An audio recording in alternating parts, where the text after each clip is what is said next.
digitally. You know what I mean? So that's never going to go anywhere as far as the digital is concerned. But I also think the musicians aren't going to go anywhere as well.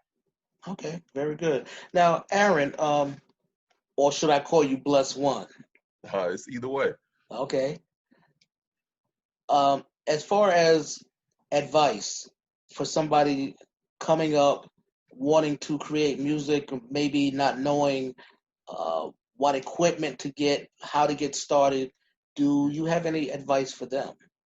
Well, I would say it's not, you really don't need a lot. I would say don't think about having to get thousands of dollars worth of equipment to start off. You definitely don't need to do that. But a laptop, if you're going to do anything now, it'd be fairly simple to get a laptop and then a DAW, which is DAW, it's a digital audio workstation. They have different ones from Pro Tools to Ableton to FL Studio, whatever you choose. But whatever you choose, just learn that particular program, get some good sounds. And if possible, I would say one thing, because this is what I didn't do in my early years, is if you can, find someone that you know that's been doing it for some years to get some type of mentorship, basically some advice, and learn those shortcuts that can, save you years of trial and error.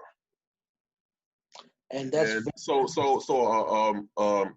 a laptop, a digital audio workstation, a nice pair of headphones, and a sound card, and a MIDI keyboard, which is a keyboard that you plug into your computer so you can play all of the various instruments on your computer. Those things will get anybody started. And truthfully, it's producers out here that's placing major records with just that equipment. So you can wow. start off from there, and then once you start to make music, eventually you'll see what pieces you may need next. But I would say start off with those four things right now. Okay, very good.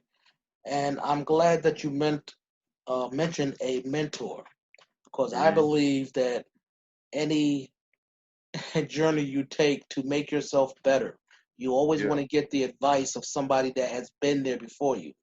man, save so much time. I'm telling you, who were some of your mentors? Um, Truthfully, I didn't bump into any producer friends.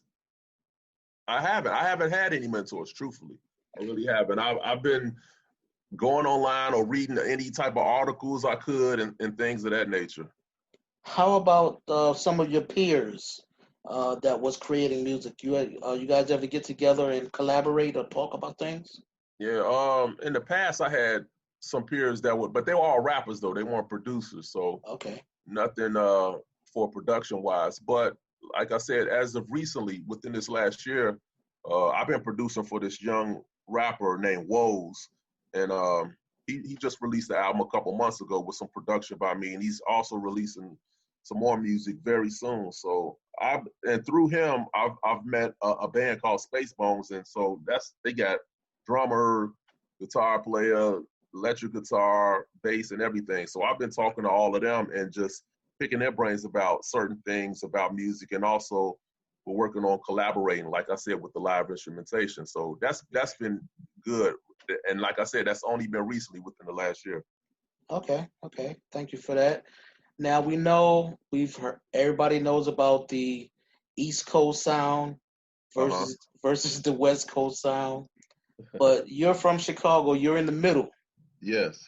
Is there a uh, mid country sound? Is there a Midwest sound?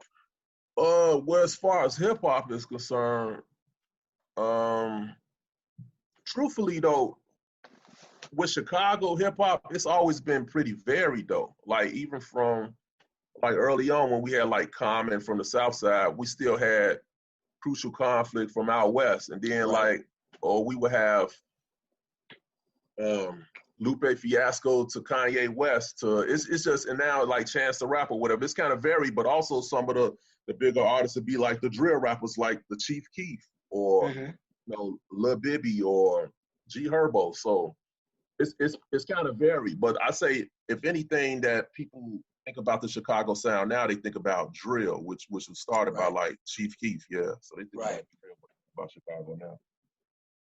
Okay, because I was listening to Chance the Rapper, Hmm. a little while ago, and I was like, Yeah. this guy sound like he could be from the East Coast, or his sound. It would. I mean, if I didn't know who he was, and Okay. he changed his hat to New York Yankees. Hmm. Let's say, for example, I would swear he was from New York. I, Except I, I for think I think you just want to claim him for Brooklyn. That's all. yeah. Well, but, Brooklyn but born. nah. No, I get what you're saying though. They said the same thing like with Common. They were like he sound like he from the East Coast. That's So right. That's right. and I mean, if you think about it, being in the middle, especially for hip hop, we got influence from both sides. And I grew up, the same way. You playing Snoop Dogg one day, and then you playing, Nas or Jay Z the next day. It's just the same thing. Hmm. Yeah. And even being in the middle of the country, even as far as something like theater, okay, we know Hmm. there's a lot of theater in Los Angeles area on the West Coast, and of course New Right. York and Broadway. But I found there is something in the Midwest, in the middle of the country, that Uh. is a different feel of production, believe it or not, than it is on Okay. the West Coast and the East Coast. It's like a hybrid of Hmm. both. And yeah, it's interesting because Yeah, I, that is interesting because I haven't been to any theaters outside of Chicago, so I wouldn't be able to tell the difference. Haven't yeah, haven't witnessed the difference. I think a lot of times we need to uh, look at where different creative inspirations are coming from, Uh huh. and see what the differences is between the different coasts and the middle of the country. And I think if a lot of people did that, that would help Hmm. with creativity, because then they would start doing a little bit of this and a little bit of that and bringing something different to the table. But Yeah, yeah. I got one more question for you. I know that you have a major uh, project going on. I say major because I think it's a big deal. Hmm. You have some of your music that's going to be used in a movie. Oh yes, a friend of mine from your hometown, Brooklyn, New York. Oh, the book. Go ahead. The BK. Yeah, Casimir Noskowski is his name. He's a director from Brooklyn, and I've known him for years because he was directing a web series called Internet Celebrities, and they had well, it's still on there. It's still on YouTube. They had a web series, and they were going around New York. Two guys, Rafi and Dallas Penn. They were going to restaurants all throughout New York and just documenting the different places that they went to. So they needed music for us. So he hit me up, and I was doing a lot of music at the time. I was cranking out a lot of music. So I was like, sure. So I was supplying all of the music for him. So we built that relationship through that. And then last year, he just hit me up out of the blue and said he was able to direct his first feature film, and he needed some additional music for us. So I supplied him with some music, and so my music has been used in the film, and possibly some music that I recently gave to him will be used for the trailer for the movie as well. Oh, that's great. When is the do you know when it's coming out? Well, right now he's been shopping it or submitting it to different film festivals. So when we get the word of which film festival to be, and I'll be on a plane somewhere to check out the premiere for real. All right, all right. That sounds Yeah, exciting, man. yeah. I'm excited about it. That's great. And you'll get, full credits and things like that. Oh yeah. My name will be in the credits and everything. It was a small independent film, but it was still a paid gig and everything. So it was good. It's like when you had to write, you meet people along the way. And basically from my experience, it's just about whatever you passionate about, which I'm passionate about music. So I was doing it. So at the time, so me doing it, a person that I know doing film knows that I'm doing music. So as Right. he grows and he needs something that I can supply and it's good quality, we're able to help each other in that regard. Fantastic.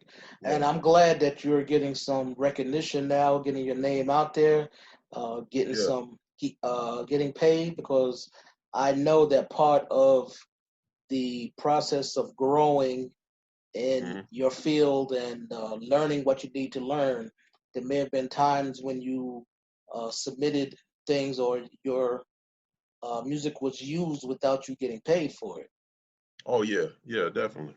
So, Hmm. it's Yeah, all about. it's all a learning experience, you know, and it's I guess what they call paying your dues or whatever, learning, and you know, Yeah. especially like I said, that's why I always say get a mentor, you know, because I've been through a lot of trial and error through the years for sure.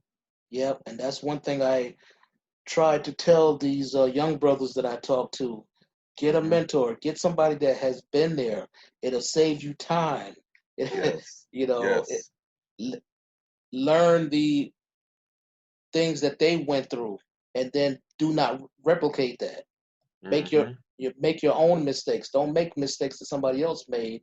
Learn from them and move on.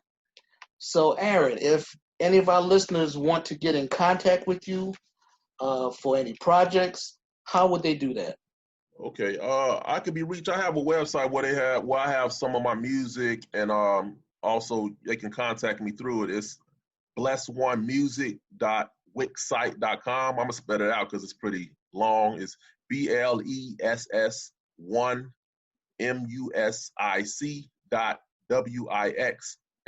BLESS1MUSIC.WIXSITE.com. And on all social medias, I'm at Bless One Music, BLESS1MUSIC. And to specify, one is the number one. Yes, the number one. Yes. Okay, very good, very good. So, besides the upcoming film project, you have anything else coming up? Like I said, I'm working with a young rapper named Woes, and he's going to be releasing a project pretty soon. And also on March the 5th, he'll be performing at the Chop Shop. And we're working on some music there. So I'll possibly be performing on stage with him at the Chop Shop in on the north side of Chicago on March 5th. So with that, working with Woes, which I'm producing a lot of his music for his upcoming projects, and just plugging away with the advertisement which I'm pushing, and looking out for which film festival this new movie will be in. So Okay, yeah. fantastic. Fantastic. Well, Aaron, I want to thank you so much for being on Drama Talk Radio. I hope that this has been beneficial for you. I'm sure our listeners will enjoy it as well. Oh, it's my pleasure. And I thank you so much for having me. I really do, Calvin. Okay. Thank you again. And that's about all, y'all, for this segment of Drama Talk Radio. I'm your man, Calvin Gibbs. My guest today was Aaron Brown, also known as Bless One. And it's always important that we take two steps to the rear and get on out of here. Until next time, exit stage left.